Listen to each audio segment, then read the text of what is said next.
Guys நம்ம மார்னிங்கே பார்த்தீங்கன்னா முருகர் பாட்டை போட்டு எங்கே கிளம்பிட்டோன்னா நான் முன்னாடி வீடியோவில் சொல்லியிருந்தேன் நம்ம வந்து புதுசாக ஒரு சீரிஸ் ஸ்டார்ட் பண்ண போகிறோன்னு. அந்த சீரீஸ்க்காக தான் நம்ம கிளம்பிட்டோம். இது என்னன்னு தெரியுதா, நம்ம சென்னை ஏர்போர்ட்டு. என்னடா ஏர்போர்ட்டுன்னு கேட்டிங்கன்னா சொல்கிறேன். அப்புறம் எல்லாருக்கும் பாய் சொல்லிட்டு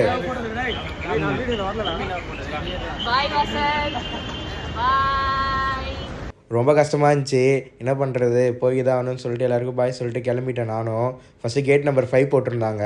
அப்புறமா அனௌன்ஸ் பண்ணாங்க கேட்டு மாற்றிட்டாங்கன்னு. அப்புறமா கீழே கேட்டுக்கு வந்தோம். செம்ம தண்ணி தாகமாக இருந்துச்சு. சரி போய் வாட்டர் பாட்டில் வாங்கினா 150 ருபீஸு. ஷாக் ஆகிட்டேன். இதான் ஃபஸ்ட் டைம் நான் பகல் டைமில் ஃப்ளைட்டில் போகிறேன். இண்டிகோலி தான் ஃபஸ்ட்டு. அப்புறம் பஸ்ஸில் போய் தான் நம்ம மாறணும். ஃப்ளைட் ஏறிட்டு நான் டிக்கெட் போடுறப்ப விண்டோ சீட் தான் போட்டேன். சரி எப்படி தான் இருக்குது பகல் டைமில் பார்க்கலான்னு சொல்லிட்டு. நல்லாவே இருந்துச்சு. ஃப்ளைட்டும் ஷார்ப்பாக நம்ம ஃப்ளைட்டும் டைமிங்கே கிளம்பிடுச்சு.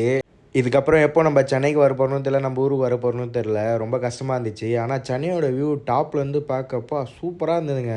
அப்புறமா நம்மளும் ஸ்கைக்கு மேலே பறக்க ஆரம்பிச்சிட்டோம். அப்புறம் பெங்களூரு ரீச் ஆகிட்டோம். பெங்களூரில் நம்மளுக்கு வந்து டிரான்சிட் இருக்குது ஒரு 3 ஹவர்ஸு. நான் வந்து இந்த வேலையை விட்டுட்டேன், வேறு கண்ட்ரிக்கு போகிறேன். அந்த என்ன கண்ட்ரி என்ன ஒர்க்குன்றது அடுத்தடுத்த வீடியோவில் சொல்கிறேன், பாருங்கள்.